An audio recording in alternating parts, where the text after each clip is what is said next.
C'est un modèle qui a été très important dans l'histoire d'Acura, le Acura MDX. Heureusement, cette année, après plusieurs années d'attente, il faut bien le dire, on l'a complètement renouvelé pour un modèle 2022 beaucoup plus dynamique que ne l'était l'ancienne version. Il faut dire qu'en termes de style, on a vraiment fait un effort particulier. La preuve, il suffit de regarder la partie avant, qui ressemble à s'y méprendre à ce qu'on a fait, par exemple, avec le RDX ou plus récemment avec la TLX, pour nous offrir une grille qui est maintenant un trait de personnalité de la marque Acura. Ajoutez à ça des phares extrêmement modernes, des blocs optiques vraiment plus efficaces, surtout que sur notre version, la A-Spec, il faut le préciser, on a des phares à DEL qui sont de série et qui éclairent vraiment très bien. On remarque aussi des lignes sur le capot qui viennent donner un peu de dynamisme et qui enlèvent le côté un peu trop sobre de l'ancienne génération du véhicule. Il faut dire qu'on a considérablement amélioré la totalité de la silhouette du véhicule. La preuve, et vous le voyez, on arrive avec une silhouette qui est plus basse, qui est un peu plus ramassée, donc qui a l'air un peu plus athlétique. On a des roues de bonne dimension, des appliques noires qui viennent donner de la personnalité et bien sûr, les rétroviseurs qui sont aussi noirs, qui eux font un beau contraste avec la carrosserie rouge. Ça nous donne vraiment un MDX qui a beaucoup de présence, beaucoup de musculature et ça, c'est une excellente nouvelle. La bonne nouvelle aussi, c'est qu'on a refait à peu près le même traitement à l'intérieur. OK, on va y aller parce qu'il y a quelques bémols, on va y aller doucement sur cette notion-là. Pourquoi? Parce que, bon, on a fait un tableau de bord qui est assez ramassé, beaucoup de boutons à mon avis, c'est peut-être un peu difficile de s'y retrouver, entre autres le volant avec les molettes de défilement qui nous amènent à changer les pages dans le tableau d'affichage devant le conducteur. C'est un peu déstabilisant au début, on finit par s'y habituer assez rapidement, d'autant que l'écran d'affichage, vraiment la console devant le pilote, elle est magnifique, elle est très claire, elle est facile à suivre et ça, c'est vraiment bien fait. Au centre, bien, on a fait un peu comme tout le monde, on a mis un écran d'infodivertissement au sommet de la console centrale. C'est à mon sens un peu facile comme façon d'installer les choses et ça ne fait pas aussi moderne qu'on aurait pu l'espérer. La catastrophe, c'est vraiment l'écran tactile qu'il y a au centre. Écran tactile qui est divisé en deux sections, comme l'écran d'affichage.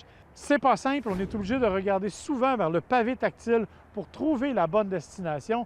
Et malheureusement, avec l'état des routes que l'on a chez nous, ça arrive fréquemment qu'on fait une mauvaise manœuvre au moment où on heurte une bosse et c'est évidemment pas ce qu'on souhaite. Autre vraiment signe un peu particulier, on se serait attendu avec un véhicule de cette nature-là à avoir un affichage tête haute, justement pour limiter le fait que l'on doive quitter la route des yeux.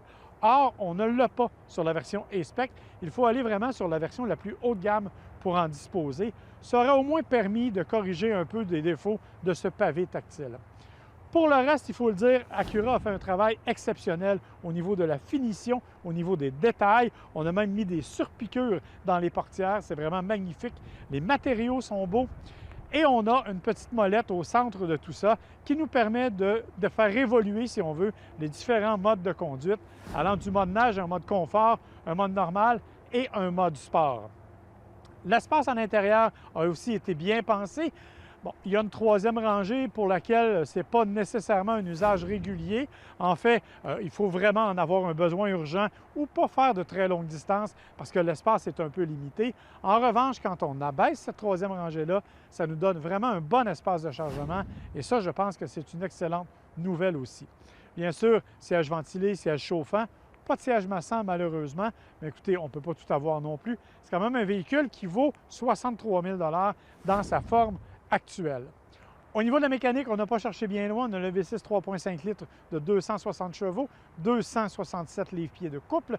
C'est un véhicule qui est assez massif, mais honnêtement, avec la nouvelle transmission 10 vitesses automatique très bien adaptée, on est capable d'avoir vraiment une réaction intéressante et une vélocité assez importante, même si le véhicule est assez pesant. Bien sûr, en mode normal, en mode confort, les choses sont un peu trop douces à mon goût. C'est-à-dire que oui, c'est un véhicule très luxueux, c'est un véhicule très silencieux, un habitacle silencieux, et la direction est un peu lâche quand on utilise ces modes-là. En revanche, si on la place en mode sport, on ressent immédiatement la nouvelle saisie, on ressent immédiatement un peu plus de nervosité. Ce n'est pas un véhicule sport, évidemment, mais c'est un véhicule qui est quand même capable de donner une bonne impression de conduite. Dans l'ensemble, écoutez, il faut donner une excellente note à ce véhicule, à cet Acura MDX 2022. D'abord pour la silhouette pour le style. Les défauts sont assez moindres, une direction qui n'est pas tout à fait aussi communicative qu'on le voudrait. Consommation quand même élevée, hein? Je suis à 12,3 litres au 100 km, même si la majorité de mon trajet s'est fait sur autoroute. Et bien sûr, l'infâme pavé tactile que l'on aurait souhaité voir disparaître parce qu'on l'a aussi dans le RDX, mais que voulez-vous, Acura a décidé que c'était sa nouvelle méthode.